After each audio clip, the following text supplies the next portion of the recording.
Okay, colleagues, greetings. Hopefully we are live. So, we are unfortunately under quarantine, which is sad, but I'm gonna try to walk us through the basics of the syllabus of our wonderful course together, Introduction to Social and Political Philosophy. So specifically, I want to talk about grades, seminars, presentations, maybe one word about the essay. So I suppose the first thing I need to say immediately is that our course exists in two very different formats.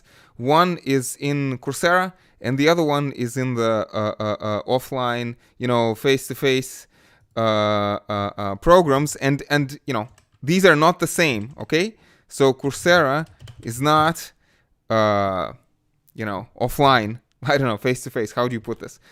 People who are taking this in the university for credit, our double degree program with the University of London. Anyway, how should I write this? Offline, let's put it that way, right? And most important difference for our purposes is that students who are taking this on Coursera, first of all, I am very happy that so many people, I think there's 1,000 people already enrolled online. And if any of you are watching this, thank you very much. Definitely I appreciate all the questions people have been asking, especially in the forums. I think some people were asking maybe even on YouTube comments. If I haven't replied to you, I will. It's on my to-do list to do this maybe by the end of the week, to reply to everybody who wrote to me. Maybe we'll have a special live stream. Unfortunately, because of the quarantine, the schedule is a little bit chaotic, so I cannot promise 100%, but it is certainly my intention to make sure that I reply to everyone. Anyway, now the biggest difference is that the grades are different, right? So people who are taking this course on Coursera, 100% of your grade, if you are taking this for credit somehow, is through tests online, which is kind of sad because that's no way to do philosophy. In many ways, I feel that the tests that we have on Coursera are the weakest part of the course. But like on the other hand, in an important respect, I feel that if you are taking a course on Coursera, like you have to understand that kind of your learning is your learning, and kind of the tests can only are only a very limited tool in assessing, whether you've been paying attention or not. But ultimately, the only proper way to do philosophy is to engage in dialogues, speech, presentation, and maybe writing. So like long form writing, and Coursera doesn't allow that, unfortunately. So that's the situation we're in. So I just wanted people to be aware. On the other hand, if you are taking the course offline, as far as I understand, you don't have to worry about tests on Coursera. As far as I understand, I have no access to your scores on Coursera, and they have no impact on your grade whatsoever. So like if you're taking the course offline, well, I mean, you understand. So if you are taking the course offline, then 100% of your grade is what we do together in classes. And, we're going to have our own separate exam and an essay. Anyway, so let me begin by talking about very important. So this course doesn't actually exist in a vacuum. It's actually, it's like I tried doing philosophy courses in a vacuum. It's always a very strange, very interesting thing, because you feel like losing the ground beneath your feet. Like, where do I start? Where are we going? Why are we talking about these things or those things? Now, thankfully, we are situated in a beautiful, wonderful Department of International Relations. And I am very happy to call the Department of International Relations my home. I feel at home, and I feel myself to be a proud patriot of our department. And this makes my job much more meaningful, actually, because we're not just talking about philosophy, just whatever, but we're talking about philosophy with a specific purpose of teaching you people, most of you who are, most of the people I talk to are students in our department, right? So, it's like, people online, I'm happy to have you on board, and I hope you can participate in the conversation. But please also understand my own thinking whenever I think and talk about the course. I come from a perspective of talking about, of talking to students in our department. And so our course, very importantly, prepares the students for because it's like philosophy is not just a random extraneous discipline, right? So kind of philosophy, especially political philosophy. And, even though it's technically speaking Introduction to Social and Political Philosophy, in many ways it is simply Introduction to Philosophy. In fact, it is listed in your schedule as just philosophy. So it is, technically speaking, philosophy with a special emphasis on social and political aspects. Like, again, the administration wants from me that I introduce you to philosophy, and it is my choice to focus on social and political aspects. But in general, it is Introduction to all of philosophy, right? And the two courses I have in mind are the Modern Political Theory that you will take in your second year. So again, just for context, I am teaching first-year students. So Modern Political Theory is a course that I proudly teach in the second year. And this is a course which is probably the most serious part of my job. This is what defines me. This is what has defined my life for the past 5 years. This is the most important course that I'm teaching. It's a very serious, advanced course. We are basically, even though we're teaching this to bachelor students, I would say that we are reading master's level material. We're reading master's level material, and again, in the university and students. Modern political theory and international political theory, these are University of London subjects. And the University of London is very strict. We only get less than 5% of grades. And I think it is a beautiful system that I do not give you grades, okay? I feel this is a system that keeps me on my toes, and this introduces a certain amount of peer review. Like, I am not allowed to teach just whatever, right? Because if I say things which are false, this has effect on your grade. And, how do you know what is true, what is false? Well, this is an interesting political question, but there is a kind of a certain kind of consensus that emerges, right? And this is going to be our book that we're going to be reading next year very carefully by Boucher and Kelly. It's a wonderful book. It's a beautiful book. It's not the only book we're going to read, but it's going to be our main textbook next year. Anyway, whoops. Sorry about that. So only less than 5% of students get excellent grades, which are first-class honors. So it's a very tall order, and this is why we want to start early. We want to start in the first year. So even though I want to say that the insights from our course, people like Thucydides, Machiavelli, Hobbes, will be people in international relations department. They will be, Hobbes and Marx are more or less in every subject you take, or at least every subject that's worth listening to. Okay. Hobbes and Marx is in every subject. So it's like time you spend with me in my course, hopefully, is not time wasted. That's what I'm saying, right? I have this in slightly more detailed form. So Marx and Hobbes, as far as I can tell, are in every course. But in modern political theory, we're going to talk about Hobbes, Locke, Rousseau, Mill, Hegel, Marx. From these 6, I want to signal, I think, Hobbes, Rousseau, Hegel, and Marx. I think that these 4 names are by far the most important names that we're going to cover, right? And again, so these are the philosophers we're going to study this year, and you're going to study next year as well. But then if you survive until the 3rd year, if you graduate to the 3rd year, you're going to have Thucydides, Augustine, Machiavelli, Hugo Grotius, Immanuel Kant, but also Ludwig Wittgenstein, Michel Foucault. You're going to have these constructivist approaches, feminist theory. You're going to talk about critical theory, people like Theodor Adorno and Max Horkheimer, right? And also, even though I don't think that these are necessarily part of your curriculum, some of you are probably taking some elective courses which will cover that. But in general, I feel that it's very good for us to expand our mind and to focus a little bit outside the West.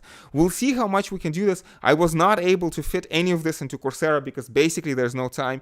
But I think that ancient Chinese philosophy, ancient Indian philosophy, and a lot of students are very much interested in Japan. So very, very interesting perspectives. And, this dialogue and cross-pollination, I think, are very good. And I encourage us as much as possible to try to branch out. Even though we won't have special dedicated lectures to these philosophers, you have plenty of choice in seminars and presentations and in your essays to talk about these philosophies. Anyway, so let me hammer back this point about this not being a random course. So this is a portion of a sample exam from your 3rd year, people. So I'm mostly talking to first-year students. If you survive until the 3rd year, this is literal copy-paste from your study guide in international political theory. So it's IR 2083, right, if you want to double-check this. Question number 1, does Thucydides' analysis of the causes of war have any present-day relevance? You see, survive until the 3rd year, write about Thucydides. Second question, Hobbes and Rousseau's view of human nature or war. Second question B, Thucydides and Augustine on human nature and war. Question 3, Kant as a liberal, Immanuel Kant as a liberal democratic peace theorist. So question 5, Wallerstein, we'll talk a little bit about Wallerstein. So question 6, gender, feminism, maybe we'll talk a little bit, but definitely, feel free to. Anyway, so question 7, critical theory, Horkheimer Adorno. 7b, post-structuralism. Then, finally, question number 9, Morgenthau Waltz, but especially Machiavelli's political realism in question 9. So again, people, philosophy isn't just something that you study and forget. This is something that we're going to be coming back to year after year after year after year, and even in the 4th year, even though I don't think that you will have just special dedicated questions to philosophy, this will inform your studies in so many ways. And again, people like Marx, people like Lenin, you will read this, okay? So it's like I encourage you to take this course seriously. So I have this somewhere, I forget where, but let me add this as a slide. So the most important reason, as far as I can tell, for you to take this course is to take care of your soul. Care of the soul, okay? Care or care of the self. As the ancient Greeks said, that philosophy should be to the soul what medicine is to the body, right? Or as Pierre Bourdieu puts it, sociology is a martial art. It is an art of self-defense, care of the self, epimeleia heauto in Greek. And this is, care of the self, expanding the mind, expand the mind. This is, I feel, this is the reason for you to take this course. This is also, let me be very honest with you, this is the reason why I became a university professor. This is the reason why I teach. Because in dialogues with students like you people, I feel my mind expanding. Let that just hang in there in the air for a moment. I tried other ways of expanding my mind, but I feel that talking to students, especially first, second, third year students, like bachelor students, you are so full of energy. I cannot imagine living my life without dialogues with you. Okay, and it's interesting for me to talk to old professional philosophers, but I feel my teaching would be very sad, or in general, my intellectual path would be very sad if I didn't have a chance to talk to you. So this is the main reason. But of course, also you have grades, right? So, and I feel that, compared to expanding your mind and taking care of yourself, the grades are just not important. Who cares about the grades? I mean, we're asking the most important questions humanity can ask. But also, if you don't care about expanding your mind, and some students are like that, it's kind of sad, but it happens. But if you do not care about expanding your mind, at least please take care about, please care about the grades. And again, you're going to study this in second, third, and to some extent 4th year, but especially 2nd and 3rd year. And I highly encourage, again, you to take interest in the subject. I encourage active learning, initiative, intrinsic motivation. Also, let me note something very important. I'll say this here because otherwise I'll forget. Quarantine is said. If you want to talk to me, write to me through Teams, okay? Write to me through Microsoft Teams. Now, you can write me an email. Don't, okay? Don't write emails. Why?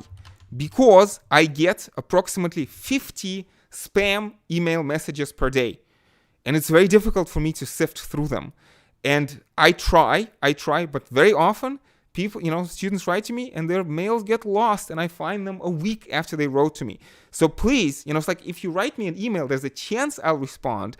But if you write to me through Teams, the chance is 99% and the chance is 85% that I'll respond within 24 hours, okay? So my account in Teams is just for you people. Again, this semester, this module, until the beginning of January, the most important course I teach is Introduction to Social and Political Philosophy. Starting January, it's going to be Modern Political Theory. Anyway, so to some extent with apologies to all the other courses, but but if you're taking some of my other courses, people, feel free to enroll into Coursera. If you want to hear what I think are the biggest insights I've had in philosophy, if you're taking some other philosophy courses that I teach, and if you want to hear me passionately talk about the things which I find most important in philosophy, please enroll to Coursera. Links everywhere, but probably in the description to this video as well. Okay. Let's talk about provisional topic schedule. Oh yeah, so this is super important. I should have begun with this, but I don't know. It's like, I'll talk to group representatives. Okay, people. So we have this very strange, very chaotic situation with the quarantine. We won't have classes face-to-face until November 8th. But this means that by November 8th, you should have watched 4 lectures on Coursera. You should have, watching lectures on Coursera is the most important preparation that you do. You should also try to do the readings, but begin with the lectures. So lecture number 1 on the Sophists, lecture number 2 on Plato, lecture number 3 on Aristotle, and lecture number 4 on Epicurus.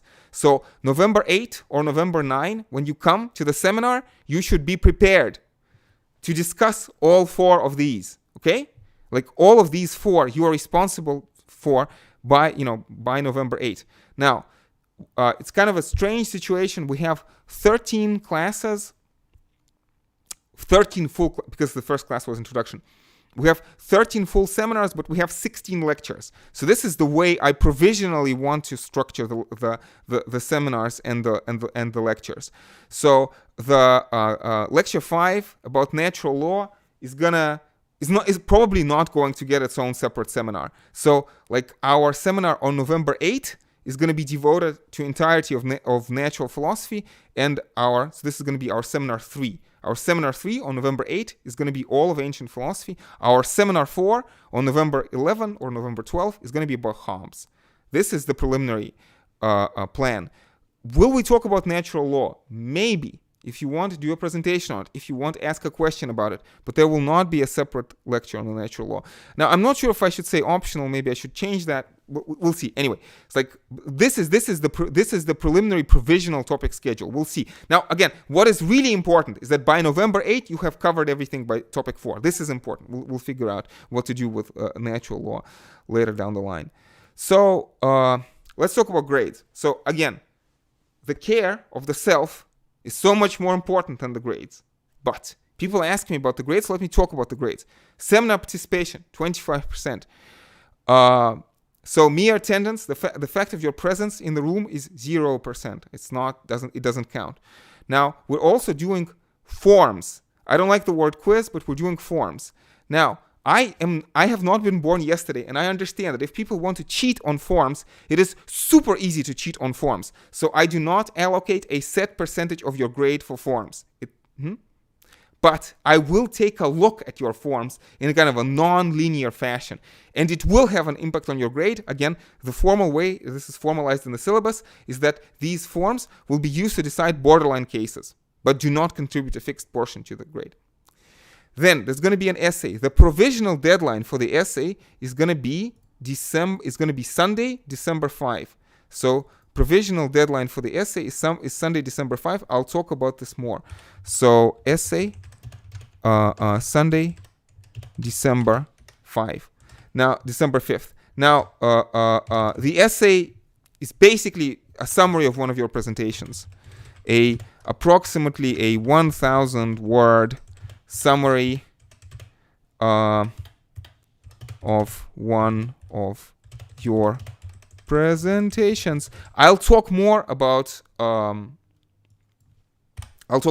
essay at some later point. There are some guidelines already in Teams. In fact, everything is already in Teams. If you should try to familiarize yourself with Teams. Anyway, let me go back to this. So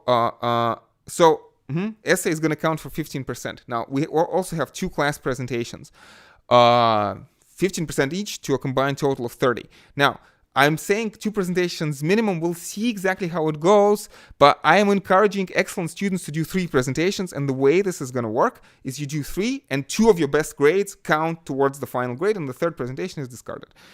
This is kind of the general formal approach.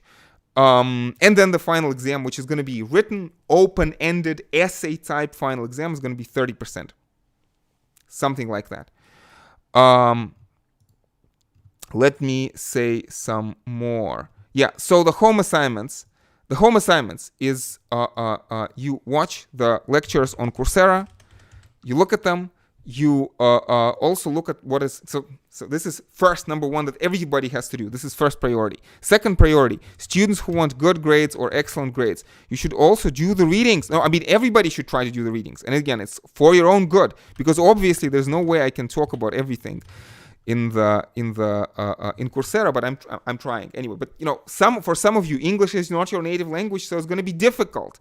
For some of you, maybe it's going to be easier to read even than listen to the lectures. So take a look. We have books in the library. The book that we use most often is wonderful introduction in 2 volumes, Introduction to History of Political Thought by George Klosko. It's probably the best book available for our subject. I highly encourage you to take a look at it. So there's a screenshot here how in Teams you can go to this, files, whatever, and you can see the home assignments folder there. So number 3, I talk about this kind of further videos which are there on YouTube. So if you go to my channel, you can see I have these playlists on philosophy of science, which occasionally might be of interest to you. Our playlist for our course, Introduction to Social Political Philosophy. Also, since we begin with the ancient Greeks, I have a whole playlist on the ancient Greek philosophers. So this is, in some sense, this is like extra material which has been cut from Coursera because there was no time. But feel free to take a look at it. I hope some of it is good. I was recording most of it with you people in mind, so hopefully it's going to be helpful to you. And as you are looking at Coursera, so for example, this is a screenshot of the first lecture. So you have the videos, and then at the end you have review, the quiz. The quiz for people taking the course offline, as far as I understand, the quiz has no impact on your grade. And then finally, you have this reading, questions and terms for revision and for the further reflection. If you click on questions and terms, it will list some questions for reflection, terms for reflection, but also it will list some of the further readings that you can look at, especially if you're doing your presentations or essays. Like, don't read just random stuff off the internet. There's too much trash written about our subject, philosophy. Please try to use good books, like Oxford University Press or Cambridge University Press, the kinds of books I have behind me. So this is, once again, this is a screenshot from Teams. So you have post files. This very interesting. There's a reading guide prepared by my wonderful assistants, Vladimir, Sofia, and Ksenia. Thank you so much.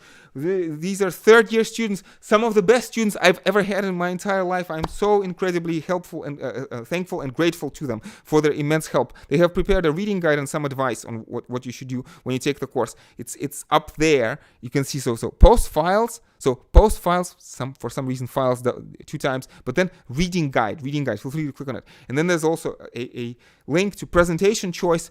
We'll deal with it slightly later, but this is going to be a table into which you can enter the thinkers that you want to do your presentations on. I don't want to talk about this right now. I don't want to talk about this today, but it's there, so keep it in mind. So these are the folders. Again, familiarize yourself with them, click on them, open them, see what's in them. Okay, there's a lot of stuff which is hopefully useful for you. So forms. We're going to be doing forms every class. So please don't waste time that we're doing in the forms. If you have no idea, if you for some reason haven't been able to prepare, make good use of your time. Feel free to open the home assignment. Do a bit of revision. And so try to go through the short multiple choice questions as fast as possible. And please spend most of your time on the last open-ended question. And if you have time left at the end, please use it to improve your answer on the open-ended question. You can easily spend an hour on the open-ended question. Usually we only have 15 to 20 minutes. So very importantly, any opinion is welcome in this course. It's like nobody knows the truth about political philosophy. Human mind is prone to error, so this is a dialogue, and this is very important on your University of London exams that you will take starting next year. It's like the argument is more important than the conclusion. So use extra time to improve. So don't waste time.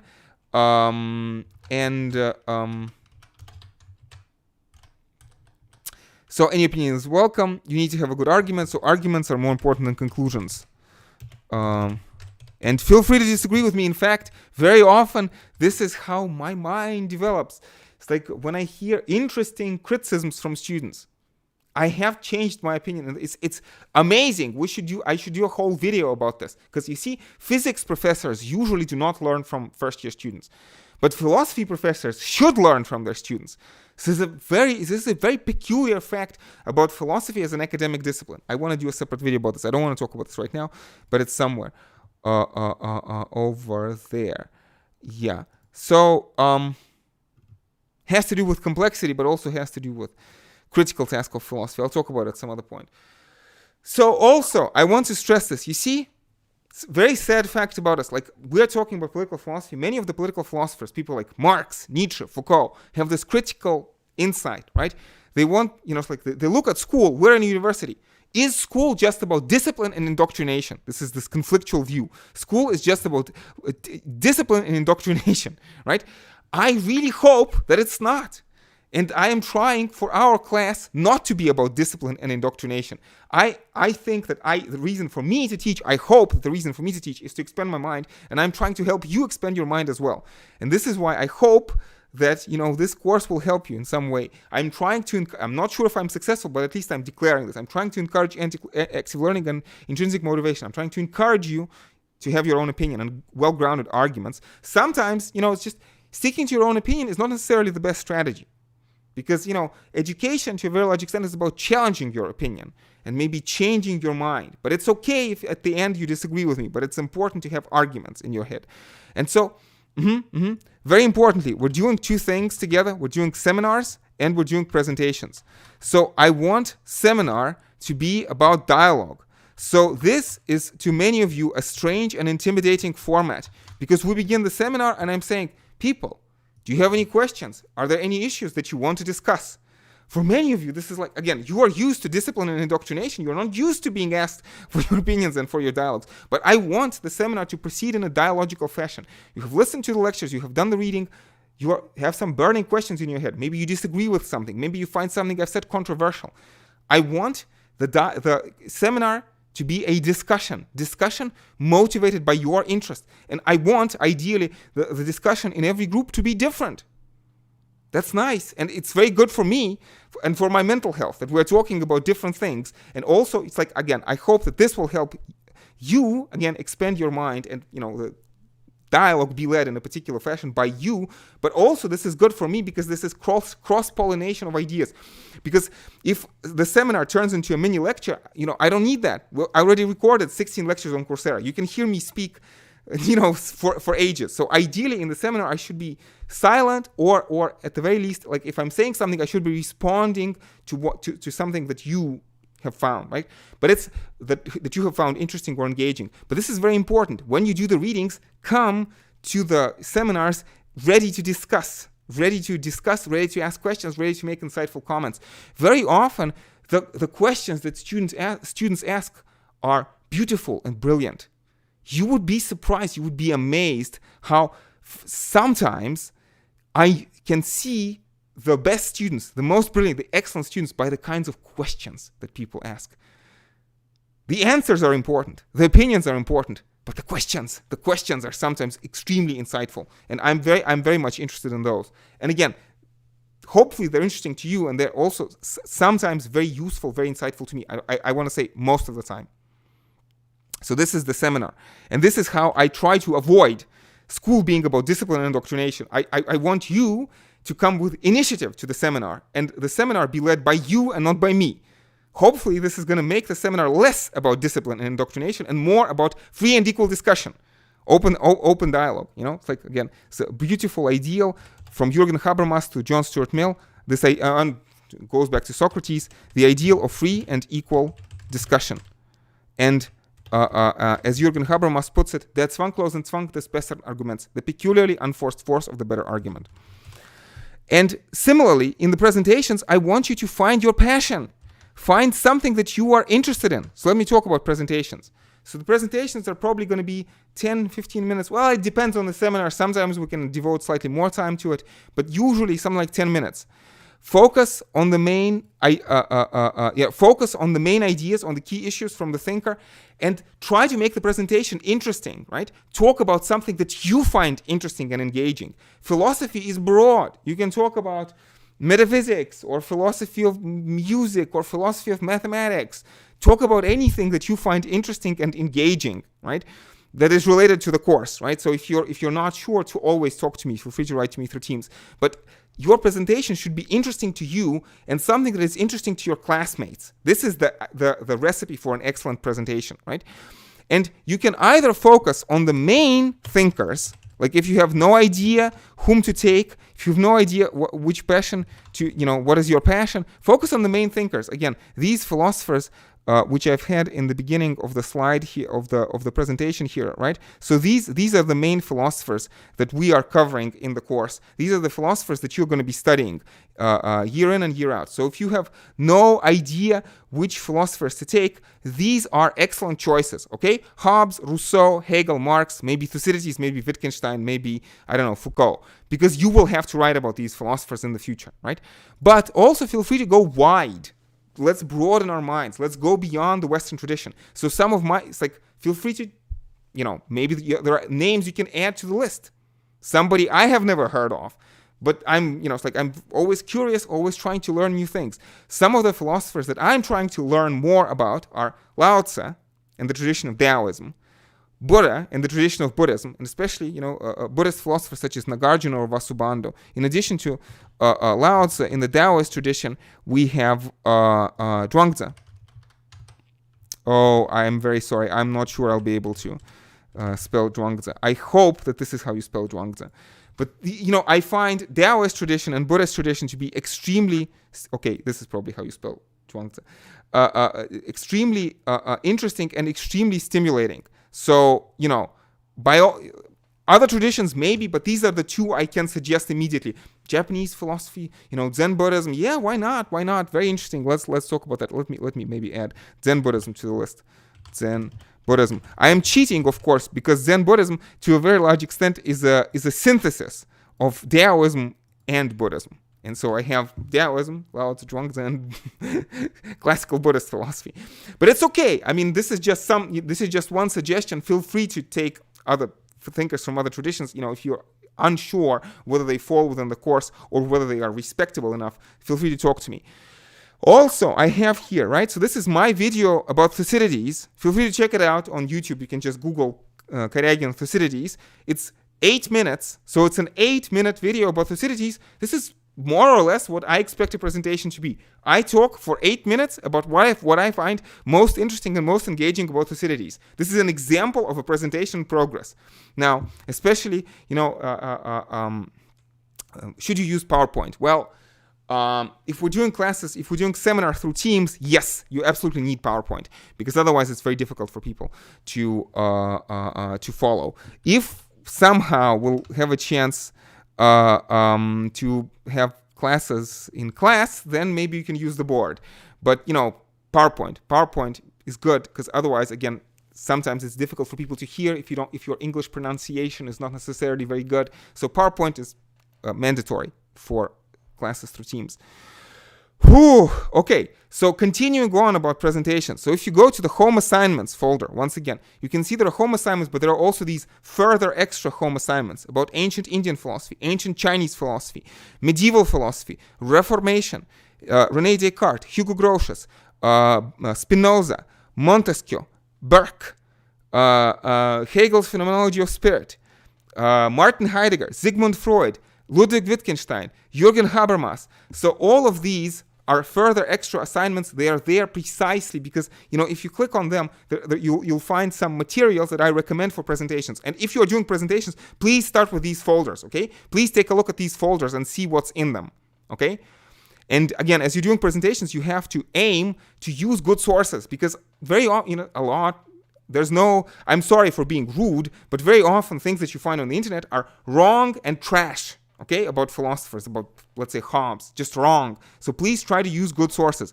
How can you find good sources? I'm trying to assemble them there. How do you know that I recommend good sources? Well, that's a good skeptical question. You cannot know. Now, I am appointed by the University of London to be your lecturer, so there is some peer review that says that I am not a total idiot, and probably the sources that I suggest are not bad, but at the end of the day, I want to encourage free and equal discussion. So if you want to be skeptical of my choices, feel free. It's kind of an interesting situation. But so between hermeneutics of suspicion, hermeneutics of trust, you have to trust me a little bit. Not too much, maybe, but at least a little bit. I hope I have earned that. Once again, this is provisional topic schedule. Should the presentations be tied to the topics? Not sure. In general, I'm going to ask you to fill in this presentation choice thing, Excel, and then maybe we'll see what we do. Some people have volunteered to do presentations for next class, which is going to be on November 8th. I hope I'll be able to write to you, or we'll be able to communicate to teams. So I do hope that we're going to have some presentations already on November 8th. Last thing I want to say is secret, left for last. Now, some people don't care about the course. And when we have classes through Teams, they don't switch on their cameras. That's okay. That's their secret way of telling me that they don't care. But if you care about the course, and if you switch on the camera and I can see your face, that's very nice. And it's also very good for my mental health. Now, I don't want to force anybody to do this. That's why it's secret. At the end of the video, nobody's going to watch this far. But everybody who has their cameras on, thank you so much. Again, this is under quarantine, this is very good for mental health. Okay, I should be wrapping this up. I'm going to double check the stream for questions. I hope I managed to talk about everything or almost everything. But, you know, I wanted to keep this video short and focused, so I'm going to wrap up very quickly.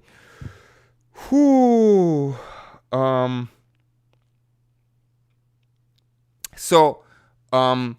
A lot of work until November 8th. Well, yes and no. Yes and no. Our schedule is very tight, so we're having 2 seminars per week. So no, it's not really a lot of work by November 8th. It is regular amount of work by November 8th. It's intense, but it is within the schedule. In the ideal world, would I have preferred that we had more time? Yes, but these are the conditions in which we have to work.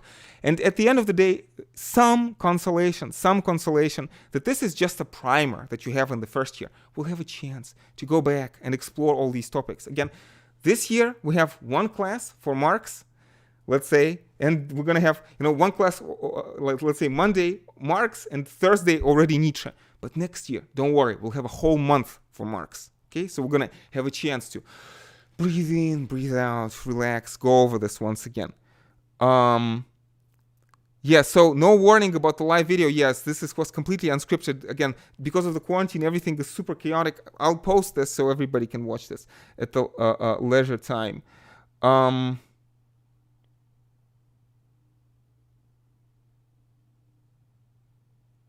Yeah, so talking about Teams, yes, all of our communication is through Teams. Please familiarize yourself with the Teams. Please understand how posts work. Please understand how files work, how the file structure works, because all of our communication is through Teams. But if you ever find any question, please write to me, but also through Teams. Because again, email tends to get lost. Okay, I wanted to keep this short, so I'm going to stop now. If you have any other questions, write to me through Teams. I'm going to be back. This week, we have no classes because of the quarantine, but there will be live consultation sessions. I need to schedule them. Unfortunately, everything is super chaotic, so I cannot tell you exactly where they're going to be right now, but there will be a schedule, and I will let you know somehow soon. But in the meantime, while you're waiting for the schedule, feel free to write to me through Teams. Teams also supports voice messages. Yeah, I guess you can do those too. Like, I don't mind. I don't mind listening to voice messages in case that's easier for you. Keep them short. Try to keep them short, though. Anyway, colleagues, stay safe, take care, good luck, let's keep in touch, and, you know, take care, colleagues. This course, this class, hopefully one of the few courses that allows you to take care of your soul. So let's have a moment of mindfulness at the end.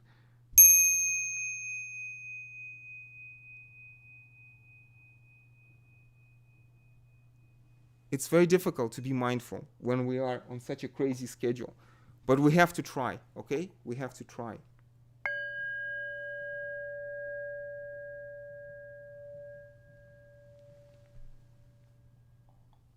Anyway, once again, stay safe, take care, let's keep in touch.